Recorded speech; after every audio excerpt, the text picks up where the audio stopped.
Este é o podcast Pó Dançar, produzido pelo Instituto Festival de Dança de Joinville, com o objetivo de trazer temáticas e personalidades importantes do mundo da dança. Boas-vindas ao Pó Dançar. Meu nome é Giovana Pérez, eu sou bailarina profissional e comunicadora na dança e também a host do podcast Pó Dançar, que essa edição está super especial.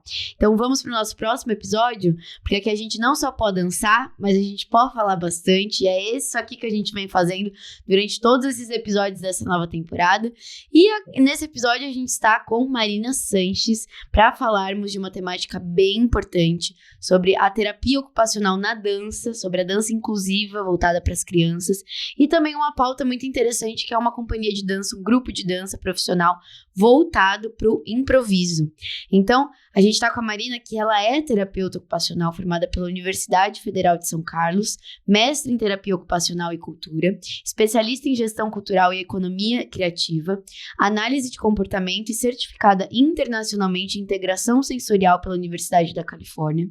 Além disso, bailarina, professora, coreógrafa e pesquisadora da dança, criadora e diretora artística da CIA Improvisarte, CIA de Improvisação em Dança, contemplada pelo edital PROAC 2022, pelo governo do estado de São Paulo, com o espetáculo Os Espelhos da Cabeça, que ficou em turnê em circulação até junho de 2023. Seja muito bem-vinda, Marina Sanches. Muito obrigada pelo convite, tô muito feliz.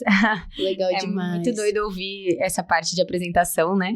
Vai trazendo uma recapitulação Sim, de tudo, né? Isso foi, é bem massa. Foi uma recapitulação Legal. aqui da história. E eu acho que é uma temática que a gente vai abordar bem importante. A gente já vem falando em alguns outros episódios sobre a dança inclusiva, sobre a acessibilidade na dança. E eu acho que o seu trabalho é sobre também abrir esse caminho, né?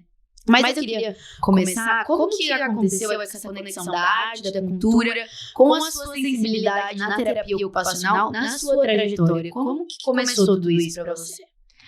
Então, eu sempre tive terapeutas ocupacionais na família. Então, eu tenho uma relação com a terapia ocupacional de muito pequena. E com a dança, porque eu sempre dancei, né? Então, aquela aluninha do Baby Class de 2 anos. E segui na dança. E quando eu fui escolher, na verdade, que faculdade, né, nesse tempo de pesquisa sobre futuros profissionais e carreiras, eu me deparei com essa dúvida entre dança e terapia ocupacional.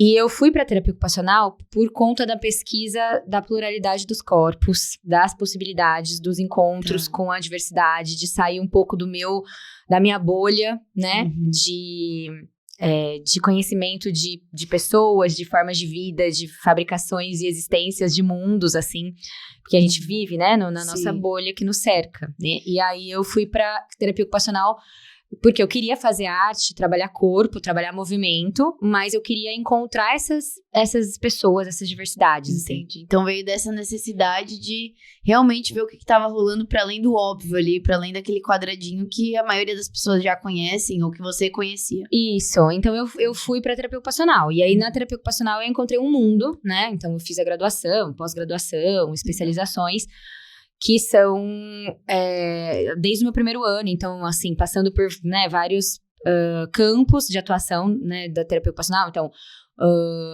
UTI neonatal, por exemplo, né, e mães de crianças em situação de risco. Olha. Eu trabalhei 2 anos na Fundação Casa, com adolescentes em conflito com a lei, no regime de liberdade assistida, né, depois que eu me formei, então, também trabalhava com oficina de dança, de corpo, de experimentações no corpo, que trabalhava autoestima, trabalhava valorização do corpo mesmo, dessa juventude periférica, principalmente preta e pobre, e que está dentro da Fundação Casa, por exemplo, e não consegue identificar a potencialidade dos corpos, na verdade, coloca seus corpos em riscos, e são corpos descartáveis, né, perante a sociedade, assim, por conta disso.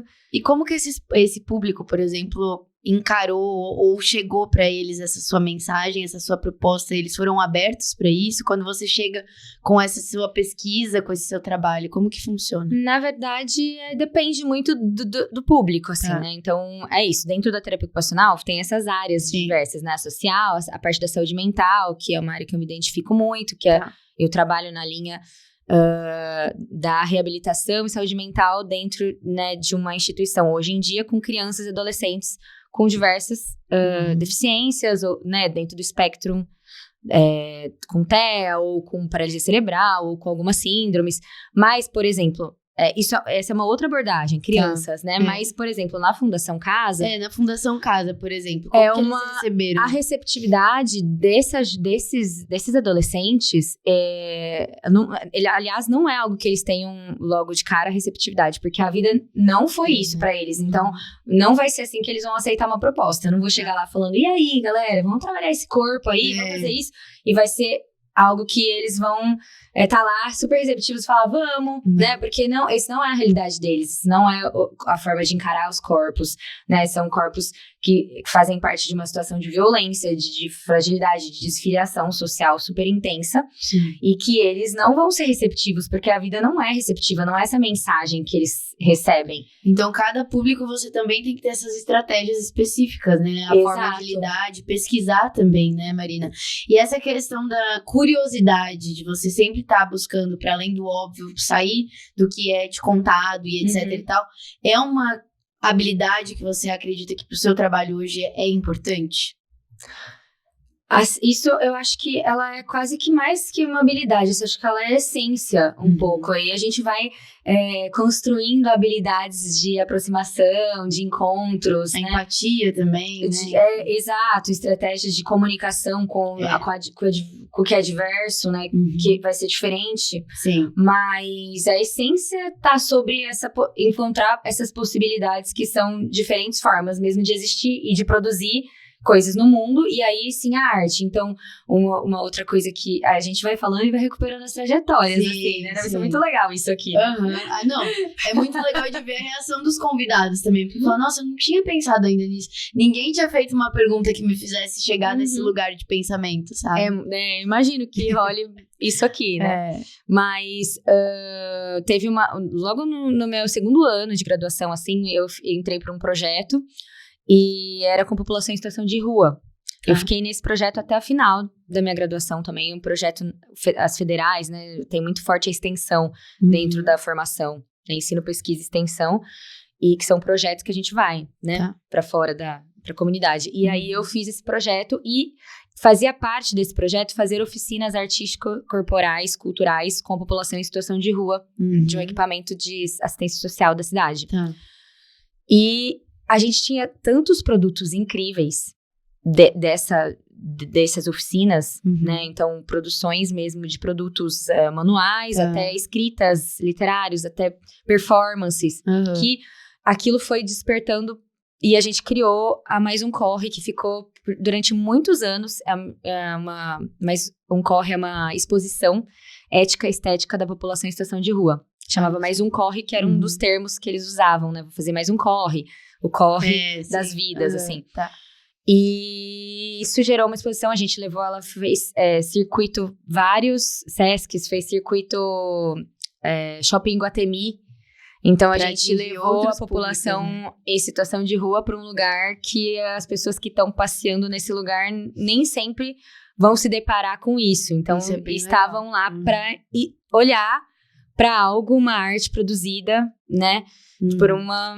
fora ali daquela realidade, assim. Então, tem a ver um pouco a minha prática que vai pra dança também, mas tá muito conversa com essa trajetória desses tipos de encontros e de vislumbrar esses jeitos de existir, assim. Então, surge muito disso e um pouco também da interferência da pandemia. Como que foi essa transferência, né? Essa interferência da pandemia nos seus trabalhos, nesse pensamento todo que você constrói?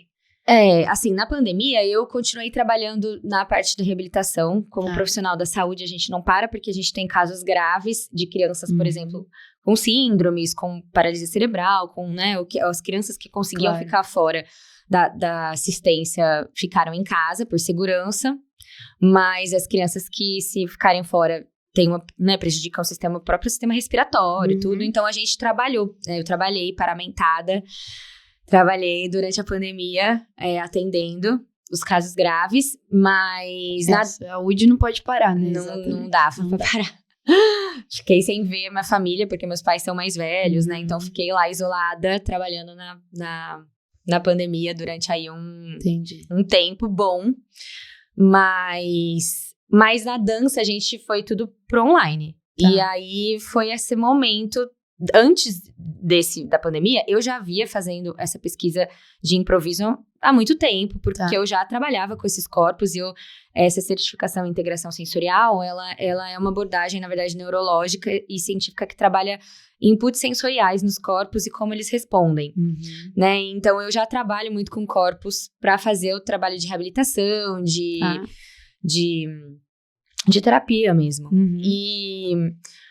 E eu já tinha, então, esse estudo já no meu processo como professora, como coreógrafa e no meu corpo. Eu já ia para muitos lugares, inclusive competições, ou mesmo festivais, ou processos no meu corpo que eu ia só com uma inspiração, ia estudando o que aquilo provocava. Para ser terapêutico também para mim, né? Uma forma de descoberta também dos meus processos. E na pandemia eu comecei a fazer isso. Criei uma mediação de um grupo que chamava Processos Criativos e Improvisação na pandemia, com uma galera, assim, e a gente começou a trabalhar isso nas nossas casas. Então, quais são esses espaços que a gente tá ficando, que estão, algumas vezes nos acolhem e são a salvação, né? Nossa, minha casa tá me salvando dessa pandemia, mas às vezes é prisão.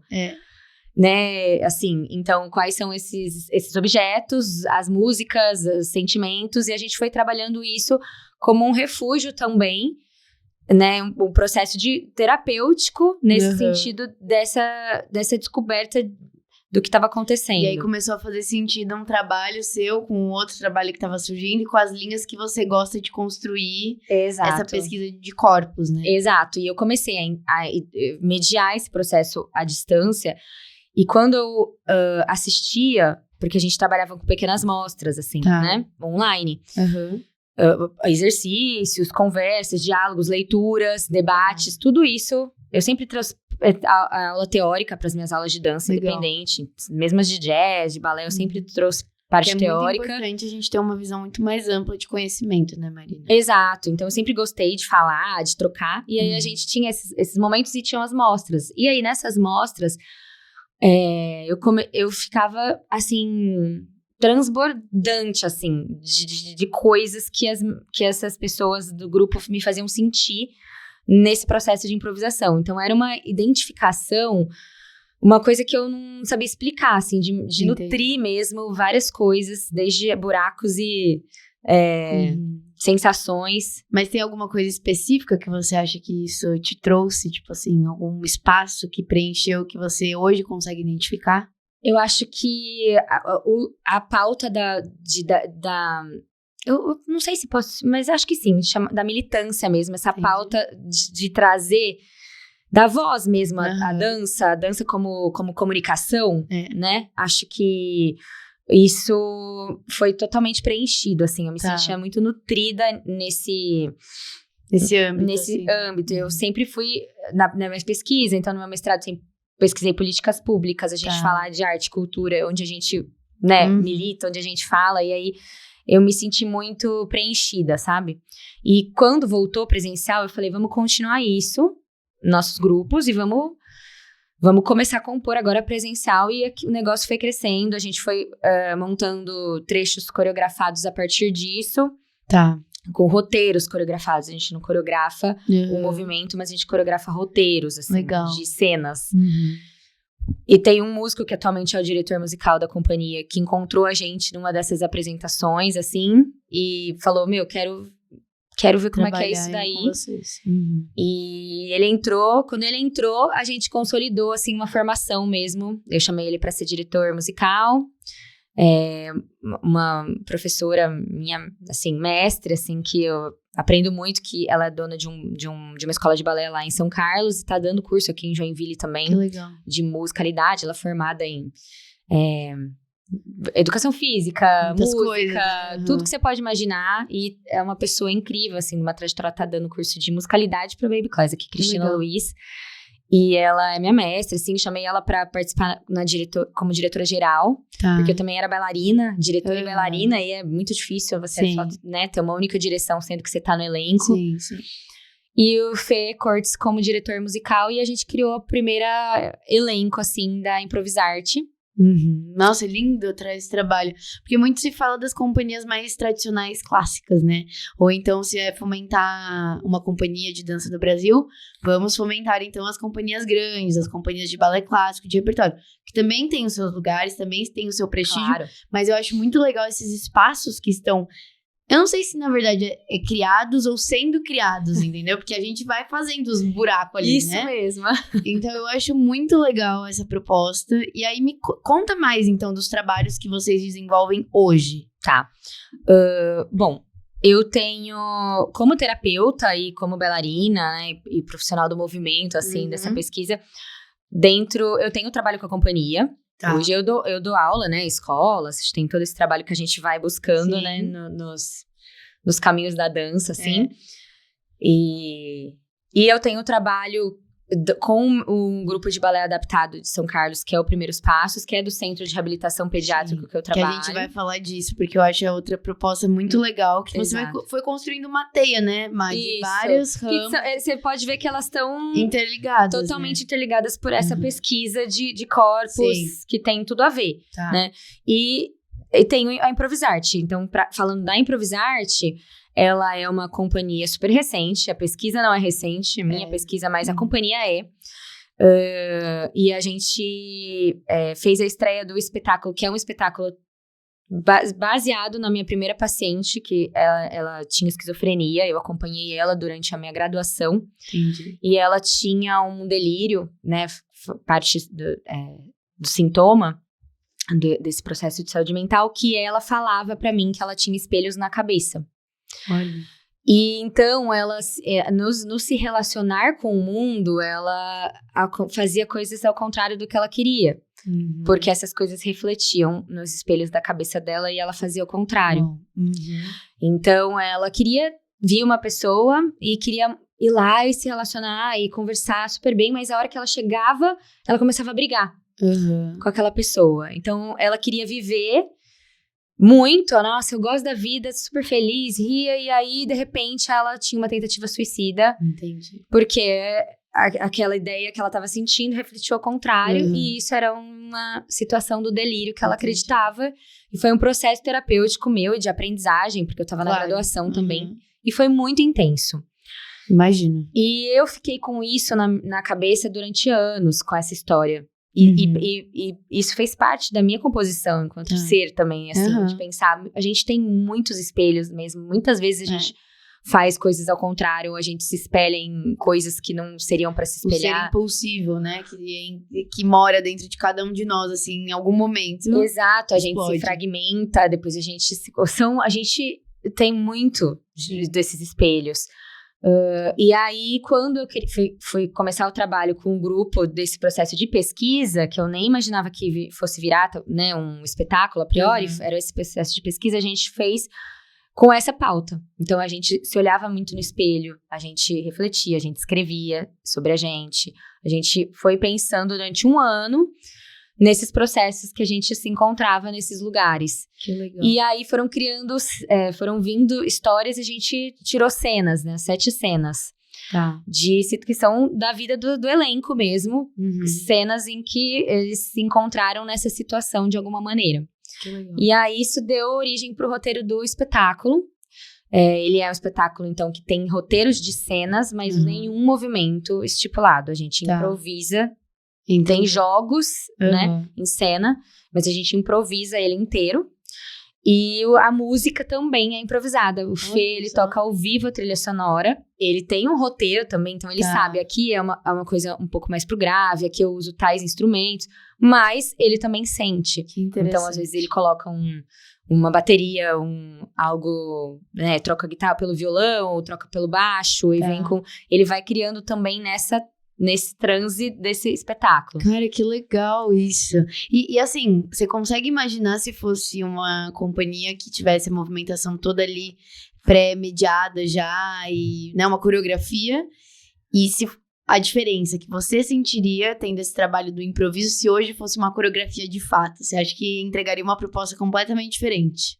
Eu acho que é uma aprendizagem também, foi o primeiro espetáculo, sim. Agora eu imagino ir compondo coisas com isso, mas a gente dançou ele 9 vezes, assim, né? A gente cada vez muito diferente, cada vez diferente, mas também a gente, durante, né, o processo, a gente começou a perceber que a gente começava a repetir algumas células, né? Então alguns lugares de conforto, alguns lugares também de acesso, né, de que a gente acessava sentimentos.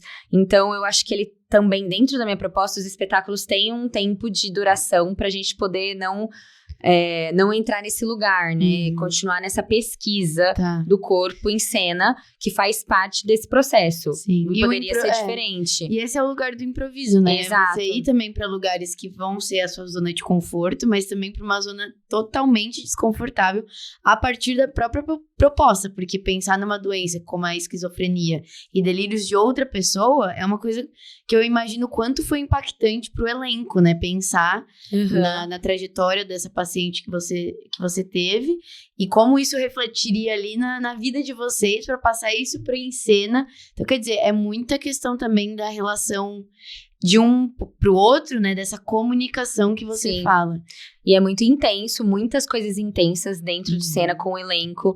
Então, esse processo terapêutico ali inserido, e eu como mediadora identifico muito isso no meu papel também, como diretora e mediadora disso, porque vem processos de luto, às vezes, de angústia, de coisas que a gente tem que trabalhar e como coletivo, eu pessoalmente, particularmente, às vezes com o elenco.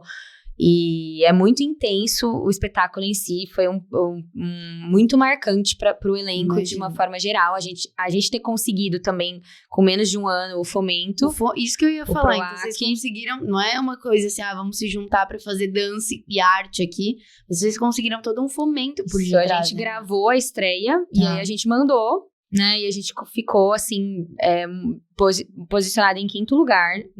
E, assim, a gente sabe, né, como é difícil do interior. Exato. Ter uma companhia de dança que a gente vai falar que a gente né, movimentando a cena no interior, assim. E aí a gente conseguiu esse fomento, então a gente circulou pelo interior de São Paulo, aí através do governo do estado de São Paulo, pelo PROAC 2022. E aí a gente finalizou a temporada. E aí estamos começando... Finalizou agora, né? Finalizei e vim cair aqui em Joinville. Entendi. E aí agora vem os próximos projetos. A gente vai compor começar os próximos estudos, as próximas composições, um monte de coisa na cabeça. O elenco, o elenco tem um trabalho, mas eu tenho essa aula, né, que eu chamo que não é uma aula, é um grupo de mediação que tem muito mais gente lá de São Carlos, que eu dou nessa escola, né, nessa escola que eu falo que é a sede da companhia, que é a escola que eu trabalho também. E é uma aula que é aberta, ela é livre, né, pra quem dança, pra quem não dança, a gente só coloca um limite de idade, por conta da maturidade dos processos. E essa aula também é assim, o que acontece, muito o que surge, ela é totalmente inclusiva nesse sentido. Então tem gente de todas as idades. E a gente vai trabalhando esses processos. E aí, agora que você tocou nesse assunto da inclusão, conta um pouquinho, então, com o trabalho com as crianças que você vem realizando, que eu achei incrível, assim, mas eu quero que saia de você, parta de você, essa explicação toda e como que surgiu também, né, esse projeto. Então, o Balé Primeiros Passos, né, esse é o nome da instituição, é um centro de reabilitação pediátrica que eu trabalho, e eu já cheguei para trabalhar lá já nesse caminho falando, bora montar um grupo de balé com as meninas que eu sei que já gostavam. Na anamnese, a gente tem, né, uma anamnese inicial de pacientes, faz parte do repertório terapêutico, fazer uma anamnese que é uma entrevista inicial para atendimento. Eu já sabia o perfil de algumas meninas, principalmente. Não tenho meninos que fazem no grupo, só meninas, mas por uma questão mesmo de não ter procura, assim, da idade que elas estão, que agora elas são adolescentes, né? Eu tô há um tempinho com elas aí, eu tô há uns 3 anos com esse grupo, mais, assim. Então, você também consegue acompanhar a evolução. Isso que elas legal. estão, tipo, pré-adolescentes, assim, agora. E passaram algumas também, né? Algumas que saíram, outras que estão. Atualmente, a gente tem deficiências múltiplas, assim. E cada uma, então, requer uma determinada atenção, um determinado processo ali. Exato. Porque continua sendo um trabalho terapêutico. Então, ali eu tenho um olhar como terapeuta ocupacional para a potencialidade que eu consigo pegar, né? De cada uma ali. Para os desafios, né, para as questões de como eu desenvolvo também ali as funcionalidades dentro das deficiências e das limitações de cada uma dentro do seu panorama, né, e diagnósticos, enfim. E aí a gente trabalha dentro do balé mesmo. Tá. Mas eu dou expressão, dou outros exercícios para elas, mas o maior trabalho é o trabalho básico de musicalidade, de exercícios básicos do balé e composição coreográfica e então, vários estímulos, psicomotores, né? Exato. Uma misturinha para construir essa aula, assim, que eu dou. E aí a gente tem mostras, apresentações, a gente vai, dependendo de como tá a situação financeira, de saúde, porque tem meninas que fazem, então, esse ano eu tô com uma menina que já fez 3 cirurgias. Entendi. Pra correções, pra colocação de válvula. E aí depende de como tá, a gente consegue sair mais ou menos. Entendi. Mas... Uau. E com certeza isso tudo impacta muito na vida delas, mas eu quero saber também como que impacta isso na sua vida. Porque lidar com diversidade, né, de doenças múltiplas, enfim, todo esse ambiente, esse contexto, que é uma coragem muito forte também sua, né? Você quer desbravar todos esses caminhos e faz isso lindamente, mas como que isso acaba impactando a sua vida, não só profissional, mas pessoal? Porque deve ter um momento ali que você fala, cara, é tanta coisa que eu vi hoje, eu passo tanta coisa. Como que você absorve tudo isso, Má? Nossa, sabe que eu acho que é muito cíclico isso também. Depende muito de como a gente tá no nosso processo. Tá. Então, no decorrer dos tempos, eu já sou formada há 10 anos. Então... Bastante tempo. Exato. Então vai aprendendo também a lidar muito mais. Né? A gente vai criando estratégias de como lidar com todos esses processos, porque sim, não vou falar, nossa, não tem sofrimento, não tem dor, não tem, né, tudo lindo, é muita potência? Sim, é muita potência, né, e a potência ela existe inclusive no sofrimento. Sim. Mas a gente vai entendendo essas estratégias. Então, por exemplo, a arte é uma estratégia incrível, né, de ressignificação de processos. Então, quando elas subiram, por exemplo, a primeira vez no palco, que a gente teve que fazer São Carlos conseguir pôr as cadeirantes no teatro e testar a acessibilidade dos espaços para... É uma sensação incrível, né, de estar lá, assim, muito incrível. Quando o movimento que é mínimo, mas é máximo, assim, sabe? Então, a gente vai se alimentando desses processos de protagonismo, assim, para momentos também que não vão... Que não são tão glórias assim, né? Exato, e que a gente vai como na vida. Exato. Mas... E aí é isso, cada espaço e cada experiência traz um jeito de lidar. Eu lembro que quando eu trabalhava na Fundação Casa, na LA com os adolescentes, a LA é liberdade assistida, né? Tá. Então, adolescentes que não estão em reclusão, mas eles têm que ir todo dia num lugar para passar por atividades e tudo mais. E aí eu tô na cara das situações, né? Exatamente. Da realidade ali. E aí eu acompanhava esses meninos, principalmente, mas tinham algumas meninas. E eu tive a primeira vez que eu perdi, né? Um caso de acompanhamento, um paciente, né? Foi um adolescente que foi baleado num acerto de contas num bairro periférico, assim, de 14 anos. Uau. E aí eu tava acompanhando todo dia, diariamente ali com ele. Então, vamos voltar pra escola? Não vamos. Vamos sair desse lugar de risco. Mas vai trabalhar, tal, como? Não. Aí o irmão, então vamos tentar o trabalho pro irmão, que é mais velho, já tem 18 mais. O trabalho que ele consegue é tão precário que ele ganha menos no trabalho do que o que ele ganha no trabalho informal, ilícito, ilegal. E aí, como que explica? Não, mas lá você... Tal. E aí, esse foi um adolescente, por exemplo, que eu lembro, foi o meu primeiro caso de perder, e eu lembro que isso me impactou muito, assim. Eu tive uma parada de umas semanas, assim... De questionamento. Exato, do tipo... Sabe, e aí, o que vale, o que não vale. E aí eu lembro que, na época, a minha orientadora do mestrado, que foi minha orientadora no mestrado depois, me mandou uma poesia. E que foi a coisa que fez mais sentido de todo o meu processo de ressignificação, assim, sabe? Eu tenho ela tatuada, inclusive. Ela me mandou uma poesia, e aí eu li aquela poesia todo dia, assim... Pensando, né, chama Memórias, e aí tem um trechinho que fala: mas as coisas findas, muito mais que lindas, essas ficarão. E a poesia inteira é linda, fala sobre como a memória, na verdade, tá sobre os momentos criados e trazendo esse significado para esse momento. E aí isso foi o que me permitiu significar os momentos que eu construí com ele, assim, sabe?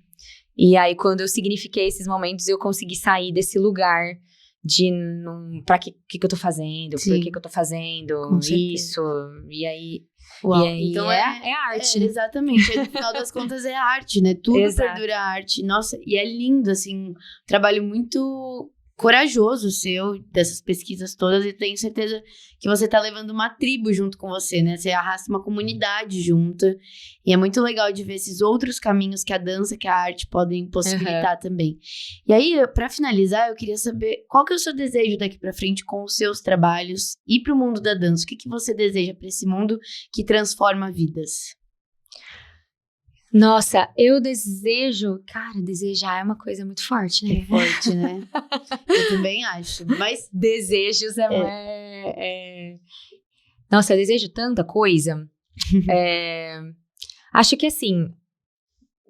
Eu brinco que Joinville é meu fim de ano, sabe? Ano novo. Que todo mundo faz resolução. Sim. Tem esse processo meio cíclico, né? Vem com os rituais e tal. E aí, quando eu venho pra Joinville, sempre tenho esse processo de... Por conta de, na verdade, encontrar pessoas... se sentir, né, ver coisas muito bonitas, que também trazem, né, inspirações. Te alimenta como artista. Isso, vir fazer os cursos, aí retomar também um lugar de aluna e de ver meu corpo em movimento, fazendo várias coisas diferentes que eu me coloco. Então, acaba sendo uma renovação. E aí, do ano passado, né, pra esse, eu tava fazendo essa retrospectiva dos projetos, dos processos da criação e da contemplação da companhia, de forma muito rápida. Então, acho que tenho essa vontade de movimentar mais como desejos intensos, né? A cena do interior, assim, para que a gente consiga fazer mais esses intercâmbios e consiga movimentar, mas é muito difícil, imagina, já é difícil nas capitais, no interior é muito difícil a gente conseguir grana, viver disso, assim, né? Bancar. Então, acho que desejos de conseguir bancar mesmo essas criações. Se é possível viver, não sobreviver só. Exato, e também a partir desse lugar que é o meu lugar e que não é o melhor nem o pior, como são as formas diferentes de fabricações e de existências, né? Produções de vida, assim, e de arte. Então, e que tem a ver com as trajetórias. Esse é o meu lugar por conta da minha trajetória. Mas que é esse lugar dessa forma mais fluida mesmo, de uma outra estratégia que vem a partir da minha trajetória da terapia ocupacional. E aí eu tenho muita vontade de produzir a dança, a estética, com qualidade, com técnica, com ferramental, né? Mas dentro disso que eu construí, né? Sem sair dessa... E aí, E aí é isso, né? Fomento, É isso. correr atrás das coisas. Com o projeto com as crianças, isso já existe, ele tá consolidado dentro do meu espaço, né? Mas acho que transformar isso chegar em mais gente também é sempre bom. Exato. Ampliar, conhecer, a gente tá, né, pra isso, assim. Parabéns, Má, pelo trabalho, sucesso, que é um trabalho, como eu te disse, né, muito corajoso, e que por mais marinas, assim, no mundo da dança, no mundo da arte, que podem desbravar caminhos que a gente olha de fora e fala, nossa, mas será que vale a pena? Mas será que vai dar muito trabalho? Mas às vezes não, né? A maioria das vezes a gente só vai saber fazendo, a gente só vai saber se colocando, né? Então, parabéns pelo seu trabalho. E é isso, agradeço também você que vai estar nos assistindo ou nos escutando. Lembrar que já tem vários episódios super legais com outros convidados durante essa nova temporada aqui, que foi bem intensa. E é isso, a gente se encontra então no próximo episódio do podcast Pode Dançar. Obrigada, você pelo convite, tô muito feliz.